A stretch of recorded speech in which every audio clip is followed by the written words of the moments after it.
ത്തിലേക്ക് കൂടി ഡാനിയുടെ വിശദാംശങ്ങൾ ആഗ്രഹിക്കുന്നു. അപ്പോൾ അത് ഏറ്റവും പ്രധാനപ്പെട്ട കാര്യം അത് കൊച്ചി അവയവക്കടത്ത് കേസിലാണ്. കൂടുതൽ അറസ്റ്റിന് സാധ്യതയുണ്ട് എന്നുള്ളതാണ്. സംഘത്തിന് കേരളം കേന്ദ്രീകരിച്ച് ഇരകളെ സംഘടിപ്പിച്ച് നൽകിയിരുന്ന റാക്കറ്റിനെ കുറിച്ച് അന്വേഷണം ആരംഭിച്ചു. ഹൈദരാബാദിലും ബംഗളൂരുവിലും പരിശോധന ഉടനുണ്ടാകും. ഇന്നലെ റിമാൻഡ് ചെയ്ത സജിത് ശ്യാമിനെ ഉടൻ കസ്റ്റഡിയിൽ വാങ്ങും. ഡാനി തുടരുന്നുണ്ട്. ഡാനി, ഈ അവയവക്കടത്ത് ഇതൊക്കെ നമ്മൾ പലപ്പോഴും നോവലിലും ക്രൈം ത്രില്ലറിലുമൊക്കെ കണ്ടും കേട്ടും വായിച്ചുമൊക്കെ അനുഭവിച്ച കാര്യങ്ങളാണ്. അതിപ്പോൾ നമ്മൾ ഈ സജീവമായി സിനിമകൾ കാണുന്ന പോലെ തന്നെ കാണുന്നു. ഈ സജിത്ത് എന്നുള്ളവൻ വലിയ ഒരു കൊടും ക്രിമിനലാണ് എന്നുള്ള തരത്തിലേക്ക് കാര്യങ്ങൾ എത്തുന്നുണ്ട്. അത്രമാത്രം ഇടപാടുകളാണ് ഈ ഒരു സംഭവത്തിൽ അയാൾ ചെയ്തത്. അപ്പോൾ ഈ അന്വേഷണം ഏത് ഘട്ടം വരെ എത്തി?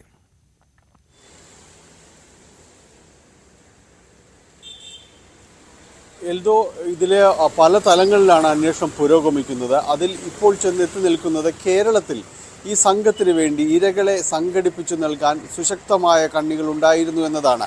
അതിലൊരാളാണ് ഈ സജിത് ശ്യാം എന്ന് പറയുന്നത്. കാരണം ഇപ്പോൾ നേരത്തെ പിടിയിലായിട്ടുള്ള സബിത് നാസർ എന്ന അയാൾ ഇറാൻ കേന്ദ്രീകരിച്ചായിരുന്നു നിന്നിരുന്നത്. വർഷങ്ങളോളം ഇറാനിൽ താമസിച്ചുകൊണ്ട് കാര്യങ്ങൾ ഏകോപിപ്പിച്ചിരുന്നു. കൂടുതലും കേരളത്തിൽ നിന്നുള്ളതും അതോടൊപ്പം തന്നെ ഇന്ത്യയിലെ പല സ്ഥലങ്ങളിൽ നിന്നുള്ളവരുമായിട്ട് അയാൾക്ക് ബന്ധമുണ്ടായിരുന്നു. ഇവിടേക്ക് ഇരകളെ കൂടുതലായി എത്തിച്ചിരുന്നത് ഇയാൾ ആ രീതിയിൽ പ്രവർത്തിച്ചിരുന്ന ഒരാളാണ്. അയാൾക്ക് എല്ലാ സഹായങ്ങളും നൽകിക്കൊണ്ടാണ് ഈ സജിത് ശ്യാം എന്ന സൈസാം ഇവിടെ ഉണ്ടായിരുന്നത്. കളമശ്ശേരിയിലായിരുന്നു ഇയാൾ താമസിച്ചിരുന്നത്. അവിടെ വാടകയ്ക്ക് താമസിക്കുകയായിരുന്നു. തൊട്ടടുത്ത വീട്ടുകാർക്ക് ഇയാളുടെ പ്രവൃത്തി കാര്യങ്ങൾ എന്തൊക്കെയാണെന്നതിനെക്കുറിച്ച് പോലും കൃത്യമായൊരു രൂപം ഇല്ലായിരുന്നു. വലിയ രീതിയിൽ തന്നെ ഇവർ ഇടപെട്ടുകൊണ്ട് പ്രവർത്തിക്കുന്നു. ഒപ്പം ഇവർക്ക് ഇരകളെ സംഘടിപ്പിച്ച് നൽകുക എന്നതിനപ്പുറം സാമ്പത്തിക കാര്യങ്ങളിൽ കൂടി ഇടപെട്ടുകൊണ്ട്, കാരണം ഇവരെ പണം ഇടപാടുകൾ അടക്കമുള്ള കാര്യങ്ങൾ നിയന്ത്രിക്കുന്നത് ഈ സംഘങ്ങളായിരുന്നു എന്നതാണ്. ഇവരുമായിട്ട് വിലപേശുക, അവർക്ക് തുക പറഞ്ഞുറപ്പിക്കുക, അവർക്ക് പണം ഈടാക്കി നൽകുക എന്നതാണ്. ഇവരെക്കുറിച്ച് കൂടുതൽ വിശദാംശങ്ങളിലേക്ക് അന്വേഷണ സംഘം കടന്നു ചെല്ലുന്നുണ്ട്. കഴിഞ്ഞ ദിവസങ്ങളിൽ മട്ടാഞ്ചേരി സ്വദേശിയായ ഒരാളെ ചോദ്യം ചെയ്യാനായിട്ട് വിളിപ്പിച്ചിരുന്നു. അയാളിൽ നിന്ന് വിവരങ്ങൾ ശേഖരിച്ച ശേഷം നിലവിൽ പോലീസ് അയാളുടെ കസ്റ്റഡിയിൽ വെച്ച് ചോദ്യം ചെയ്തിരുന്നു. പിന്നീട് വിട്ടയക്കുകയാണ് ഉണ്ടായത്.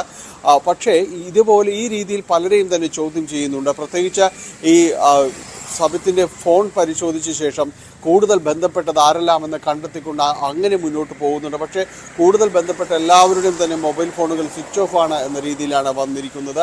ആരുമായി ബന്ധപ്പെടാൻ കഴിയില്ല. അതോടൊപ്പം തന്നെയാണ് ഇവിടെ നിന്ന് കടത്തിക്കൊണ്ടുപോയ ഇരകളിലേക്ക് ചെല്ലാനായിട്ട് അന്വേഷണ സംഘത്തിന് ഇപ്പോഴും കഴിയുന്നില്ല എന്നതാണ് പറയുന്നത്. പാലക്കാട് സ്വദേശിയായ ഷമീറിന് യാതൊരു രീതിയിലും അവരുമായി ബന്ധപ്പെടാനായിട്ട് സാധിക്കുന്നില്ല. അപ്പോൾ ഇവർക്കെല്ലാം എന്ത് സംഭവിച്ചു എന്നത് വലിയ ദുരൂഹതയുണർത്തുന്നുണ്ട്. ഇരകളിലേക്ക് ചെന്നാൽ മാത്രമേ ഇവരെ ഈ നെക്സസിനെ കുറിച്ച് കൂടുതലായ വിവരങ്ങളെല്ലാം തന്നെ ലഭിക്കുകയുള്ളൂ. അപ്പോൾ ആ രീതിയിലുള്ള അന്വേഷണങ്ങളെല്ലാം പുരോഗമിക്കുന്നു. കേന്ദ്ര ഏജൻസികൾ ഇതിൻ്റെ വിശദാംശങ്ങൾ ശേഖരിക്കുന്നുണ്ട്. അവരും ഈ അന്വേഷണ പുരോഗതിയെ സസൂക്ഷ്മം വീക്ഷിക്കുന്നു. കാരണം ഇതിൽ അവയവക്കടത്ത് എന്നത് ഗുരുതരമായൊരു കുറ്റം തന്നെയാണ്.